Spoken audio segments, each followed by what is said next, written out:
Hey everyone, welcome and welcome back to my channel. This is Shubhadev Mondal, a second year MBBS student of Mednipur Medical College and Hospital. তো দেখো তোমাদের NEET Yuji 2024 এর জন্য বলছি।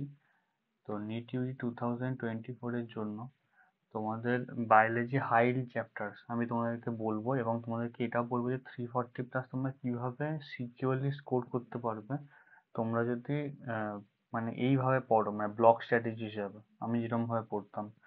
দেখো তোমাদের reduce syllabus তো তোমরা অনেকদিন আগেই পেয়ে গেছো যে কি কি সিলেবাসে রয়েছে আর কি কি বাদ দেওয়া হয়েছে। তো রিডিউস সিলেবাসটাকে ধরেই আমি এখানে পরপর ব্লক স্ট্র্যাটেজি হিসেবে তোমরা কোন ইউনিটটাকে ধরলে পরে তোমাদের নাম্বারের গেইনটা বেশি হবে, আমি এখানে 2016 থেকে 2023 এই কটা পেপার দেখেছি। দেখে আমার মনে হচ্ছে যে এই চ্যাপ্টারগুলো তোমাদেরকে আগে খুব ভালোভাবে করা উচিত। যারা পার্সিয়াল ড্রপার রয়েছে বা যারা রিপিট করছো তাদেরকে অবশ্যই কিন্তু রিভিশনের সময় এই জিনিসটা খেয়াল রাখতে হবে। দেখো বায়োলজি হাইল্ড চ্যাপ্টার্স এর মধ্যে আমি প্রথমে যেটা রেখেছি যে ইউনিটটাকে, সেটা হচ্ছে হিউম্যান ফিজিওলজি। তো হিউম্যান ফিজিওলজি থেকে মোটামুটি তোমরা 10 থেকে 11টা কোশ্চেন বা 12টা কোশ্চেন এক্সপেক্ট করতে পারো। কারণ এখানে দেখবে তোমরা বেশিরভাগই assassination type, diagram based question, matching, এই টাইপের কোশ্চেন কিন্তু এখান থেকে বেশি আসে, এবং জুলজিতে সবচেয়ে বেশি ফোকাস করে হিউম্যান ফিজিওলজিতে।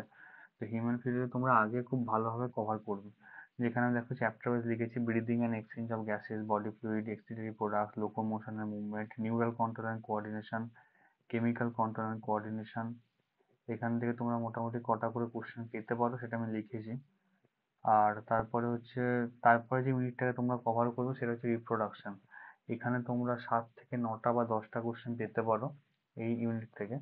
এখানে কি কি আসছে, sexual reproduction in flowering plants আসছে, হিউম্যান রিপ্রোডাকশন, রিপ্রোডাক্টিভ হেলথ, এবং হিউম্যান রিপ্রোডাকশন এবং রিপ্রোডাক্টিভ হেলথ থেকে তোমরা কিন্তু এবার ইন্টিগ্রেটেড কোশ্চেনও পেতে পারো। দুটো চ্যাপ্টারকে মিলিয়ে একটা কোশ্চেন এরকম আসতেই পারে, ইনকারেক্ট কারেক্টে আসতে পারে। তো এই ইউনিটটায় তোমরা একটু ভালোভাবে ফোকাস করবে ওইটার পরে, মানে হিউম্যান ফিজিওলজির পরে। তারপরে আসি হচ্ছে যে ইউনিটটায় তোমরা ফোকাস করবে সেটা হচ্ছে জেনেটিক্স অ্যান্ড ইভলিউশন।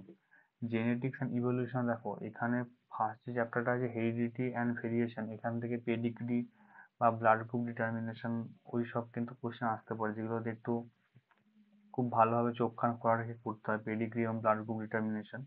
তো এই জিনিসটা আমরা খেয়াল রাখবে। ইভলিউশন থেকে 2-3টে কোশ্চেন আসে, মলিকুলার বেসিস অফ ইনহেরিটেন্স থেকে 2টো কোশ্চেন আসে।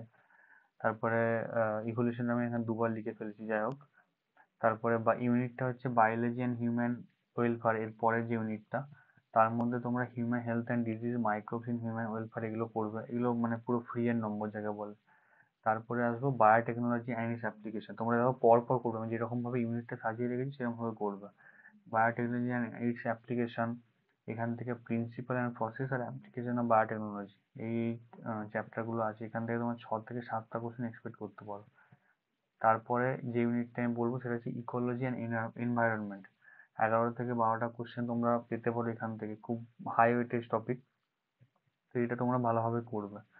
তো এরপর আমি যেটা বলবো, যেখানে কোনো কনসেপ্ট লাগে না, শুধু মুখস্থ করতে হয়, মানে রাট্টা মারার কেস আর কি।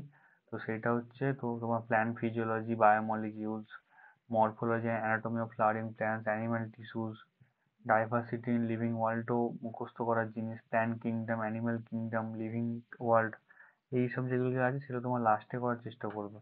মানে এই ইউনিটগুলো রিভিশন হয়ে গেলে তোমাদের অবশ্যই কিন্তু জানুয়ারির এন্ডের মধ্যে তোমাদের সিলেবাস কমপ্লিট কিন্তু চাই। আমি আগেও একটা ভিডিওতে বলেছিলাম, তোমরা যারা আমাকে ফলো করছো অবশ্যই কিন্তু জানুয়ারি এন্ডের মধ্যে তোমরা চেষ্টা করবে যে তোমাদের যেন পুরোপুরি মানে পুরোপুরি সিলেবাসটা কভার হয়ে যায়। তারপর তোমার রিভিশন এই ব্লক স্ট্র্যাটেজি অনুযায়ী করবে। আর মক তো দিতেই থাকবে, মক টেস্ট অবশ্যই। আর একটা কথা বলি যে এইরকম ভাবে চলতে থাকলে তোমরা 80 থেকে 85টা কোশ্চেন, মোটামুটি 80 to 85 কোশ্চেন তোমরা কিন্তু এখান থেকে কভার হয়ে যাবে তোমাদের 90 কোশ্চেনের মধ্যে। মানে তোমরা প্রায় 340+ স্কোর করতে পারবে অবশ্যই।